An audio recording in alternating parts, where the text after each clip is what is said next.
Selamat pagi untuk Pak Haji Nurwidianto sebagai dosen pengampu kelas instrumentasi dan pengukuran 01. Perkenalkan, saya Muhammad Fatih Hamzami dengan NPM 240640475 dari kelompok 5 instrumentasi dan pengukuran. Di sini saya dan teman-teman saya yang namanya tertera di bawah ini akan mempresentasikan makalah kami tentang osiloskop sebagai alat ukur kelistrikan. Pertama-tama, apa sih osiloskop itu? Osiloskop merupakan alat ukur elektronik yang menampilkan variasi tegangan listrik terhadap waktu dalam bentuk grafik dua dimensi. Sumbu horizontal mewakili waktu dan sumbu vertikal mewakili tegangan. Alat ini digunakan luas dalam elektronika, telekomunikasi, dan penelitian untuk menganalisis bentuk gelombang, frekuensi, amplitudo, dan karakteristik sinyal-sinyal lainnya. Nah, bagaimana sejarah osiloskop ini bisa terbuat?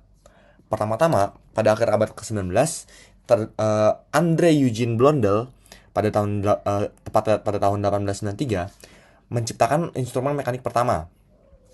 Lalu pada tahun 97, eh, CRT atau tabung sinar katoda ditemukan oleh Carl Ferdinand Braun. CRT ini adalah dasar dari osiloskop modern. Osiloskop terus berkembang sampai akhirnya tahun 1930 osiloskop analog yang diproduksi massal dan dijual secara komersial gitu. Dan pada akhirnya pada tahun 1980 muncullah digital storage oscilloscope atau DSO yang memungkinkan penyimpanan dan analisis data di digital. Sampai sekarang oscilloscope modern terus berkembang sampai sekarang mulai masuk ke zaman digital begitu.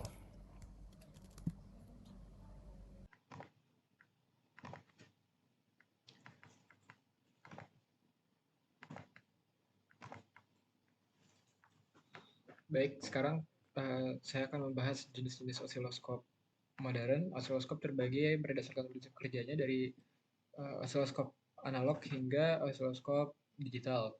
Osiloskop analog adalah jenis yang paling klasik. Dia menampilkan sebuah sinyal kontinu pada layar CRT. Responsnya cepat dan real time, tapi terbatas dalam penyimpanan data. Jadi begitu sinyalnya hilang, tampilannya juga hilang.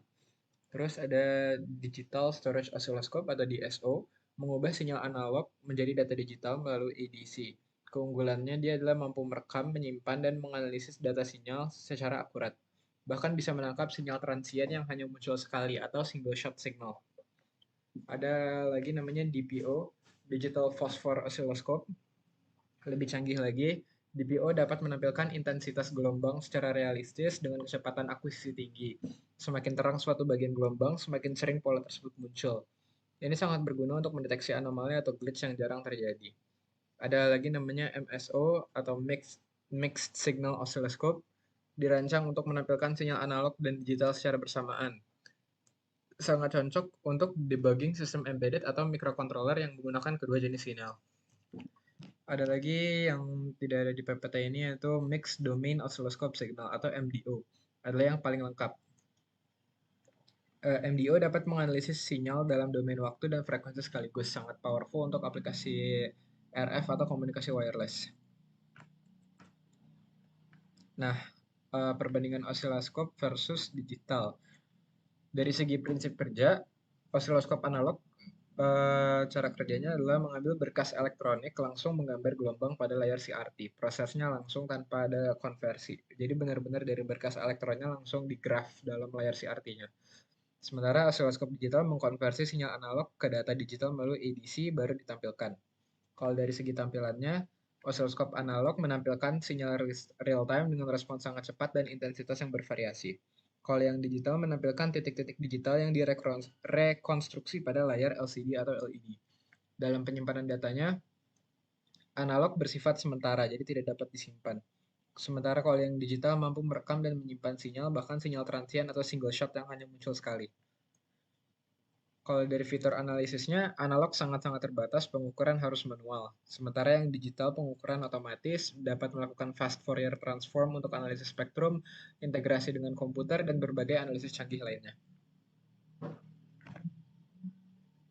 Oke, baik. Perkenalkan, nama saya Nisa Ramadhani dengan NPM 24063444164. Di sini saya akan menjelaskan tentang fungsi dan kegunaan utama dari osiloskop. Jadi untuk fungsi yang pertama, seperti yang kita lihat pada nomor pertama yaitu untuk visualisasi gelombang. Nah, visualisasi gelombang ini maksudnya adalah untuk menampilkan bentuk gelombang sinyal listrik itu sendiri. Jadi melalui layar osiloskop, kita itu bisa melihat apakah sinyalnya halus, ada noise, atau malah ada distorsi.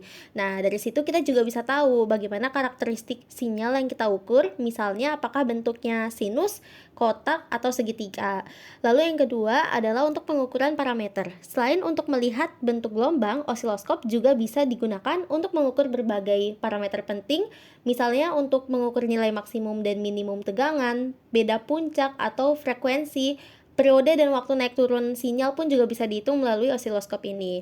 Lalu nilai RMS sampai duty cycle juga bisa dihitung melalui osiloskop. Nah, jadi kita itu di osiloskop itu nggak hanya melihat bentuknya, tapi kita juga bisa melihat atau bisa mendapatkan data kuantitatif dari sinyal-sinyal tersebut. Yang ketiga adalah untuk analisis multisinyal. Nah, jika kita memakai osiloskop dengan lebih dari satu kanal, kita bisa membandingkan dua sinyal sekaligus. Misalnya mau lihat perbedaan fase antara sinyal input dan output, atau hubungan antara sinyal di dalam suatu rangkaian, itu juga bisa melalui osiloskop. Nah, lalu yang keempat adalah untuk deteksi transient atau troubleshooting. Nah, fungsi ini lebih ke arah deteksi gangguan. Jadi, osiloskop itu bisa men-trigger suatu gangguan untuk menangkap kejadian yang berlangsung dengan sangat cepat, misalnya lonjakan tegangan mendadak atau noise sesaat. Nah, fitur ini sangat membantu ketika kita mau troubleshooting, karena kita bisa melihat bagian mana dari rangkaian yang bermasalah. Jadi, secara keseluruhan, osiloskop ini bukan hanya alat yang kita bisa melihat gelombang.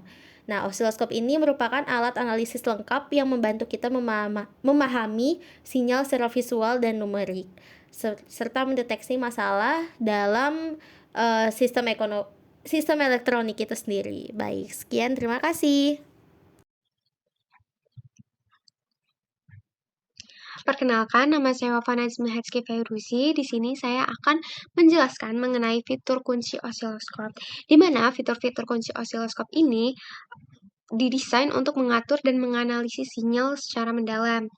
Nah, dalam fitur-fitur ini umumnya terbagi menjadi ke dalam beberapa sistem kontrol utama.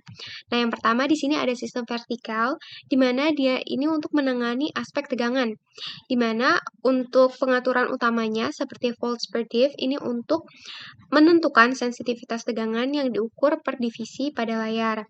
Nah, lalu juga ada coupling yang memungkinkan pengguna ini memilih antara menampilkan sinyal AC, di mana ini menghilangkan komponen DC-nya, atau DC dan menampilkan sinyal yang lengkap. Nah, lalu yang kedua ada sistem horizontal, ini mengendalikan sumbu waktu. Fitur essentialnya ada time per div, di sini mengatur rentang waktu per divisi horizontal, serta ada horizontal position, yang berguna untuk menggeser gelombang agar fokus analyze dapat dicapai. Lalu yang ketiga ada sistem trigger, atau stabilitas. Nah, sistem ini memainkan peran yang krusial. Sistem ini mencakup trigger mode seperti auto, normal, atau single. Lalu ada slow yang memilih pemicuan terjadi pada saat sinyal naik atau turun. Dan trigger level untuk menentukan level tegangan pemicu spesifik. Nah, selain kontrol dasar, osiloskop modern tuh, khususnya yang digital, menawarkan fitur lanjutan. Nah, di sini untuk fitur lanjutan, mencakup pengukuran otomatis untuk menghitung parameter seperti VPP, frekuensi, dan periode.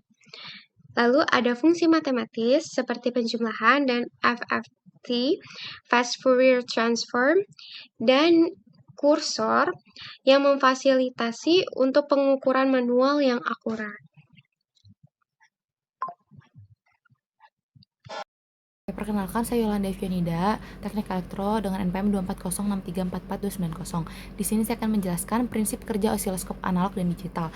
Osiloskop analog dan digital ini punya cara kerja yang berbeda dalam memproses dan menampilkan gelombang.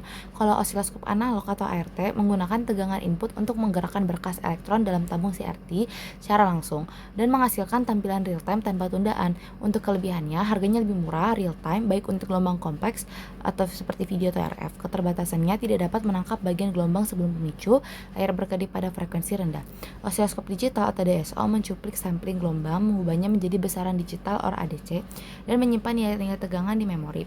Kelebihannya, kemampuan penyimpanan gelombang, analisis ekstensif, fitur pemajuan tinggi untuk mendeteksi keanehan sinyal. Baik, selanjutnya saya akan menjelaskan bagaimana cara penggunaan dari osiloskop dan bagaimana cara membaca nilai tegangan ataupun nilai frekuensi dari suatu osiloskop. Oke, kita buka dulu PowerPoint-nya. Oke, seperti ini. Nah, ini adalah langkah-langkah yang kita dapat lakukan untuk menggunakan osiloskop. Nah, sebenarnya kurang lebih sebelum kita menggunakan osiloskop, tentunya kita perlu melakukan persiapan awal ya. Persiapan awal di sini adalah kita diminta untuk memastikan kira-kira osiloskop yang akan kita pakai ini dia telah berfungsi dengan baik atau tidak gitu. Kita bisa ngecek kira-kira kabel dayanya seperti apa, kemudian juga probe yang nanti akan dicolokkan gitu kepada suatu sistem sumber sinyal kayak apa itu juga, apakah dia masih berfungsi dengan baik atau tidak, itu perlu kita perhatikan. Kemudian pokoknya kita perhatikan lah intinya, kira-kira kalau bisa kayak kabel itu jangan ada yang bolong, jangan ada yang rusak, jangan ada yang kendor dan sebagainya, supaya nggak terjadi hubungan arus pendek ataupun nanti sinyal nggak kebaca seperti itu. Kemudian kita juga perlu menyalakan osiloskopnya, mesin osiloskopnya atau alat ukur osiloskopnya kita nyalakan dan kita pastikan dia bisa berfungsi dengan baik. Dan kemudian kita memilih kanalnya. Jadi osiloskop itu tuh ada dua kanal, ada CH1 dan CH2. Biasanya CH1 itu untuk yang frekuensi yang besarnya atau kayak biasanya bagian utamanya, sedangkan CH2 itu untuk kayak frekuensi atau kayak gelombang yang pendukungnya seperti itu. Nah, kemudian setelah kita udah memastikan nih kira-kira di awal, oh kabelnya baik, probe-nya baik, kemudian juga pastinya osiloskopnya bisa berfungsi dengan baik. Maksudnya menyalakan osiloskop di sini adalah menghidupkan on off-nya. Nah, kemudian kita lakukan pemasangan probe. Nah, memasang probe ini harus dilakukan juga dengan tepat pada terminal yang akan diukur. Jadi misalkan kita mengukur berapakah tegangan AC-nya atau berapakah frekuensinya dari suatu sistem kabel AC atau nggak mungkin suatu sistem alat AC, itu kita harus memasangnya dengan tepat gitu. Kayak kutub positif dan kutub negatifnya juga harus benar supaya bisa kebaca. Dan kita juga harus menghubungkannya dengan penjepit ground pada rangkaian. Jadi misalkan kita lagi ngukur apa, kalau misalkan kita pakai dua channelnya sekaligus kita perlu tambahin ground, tapi kalau misalkan pakai satu doang, satu channelnya bisa kita jadiin ground seperti itu. Lalu kemudian kita lakukan pengaturan skala. Nah, pengaturan skala di sini kita perlu ngatur nih. Jadi di osiloskop itu ada dua pengaturan skala, ada skala waktu dan skala voltase. Skala waktu itu disebut dengan time per diff, sedangkan skala voltage itu volt per diff gitu. Diff itu tuh kayak kotak-kotak yang ada nanti di layar osiloskopnya. Nah, itu kita perlu atur sesuai range sinyal mau kita pakai atau mau kita ukur.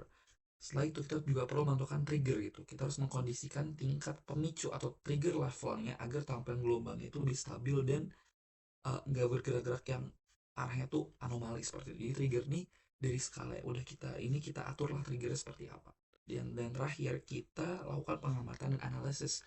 Nah, di sini kita perlu ngamatin kira-kira gelombangnya terbentuk seperti apa. Apakah gelombangnya sinus yang rapat-rapat atau yang renggang-renggang atau yang lebar atau yang pendek seperti itu.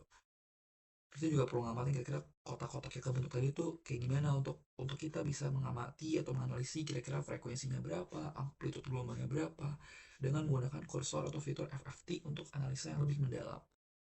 Dan sebenarnya kurang lebih untuk analog digital ataupun analog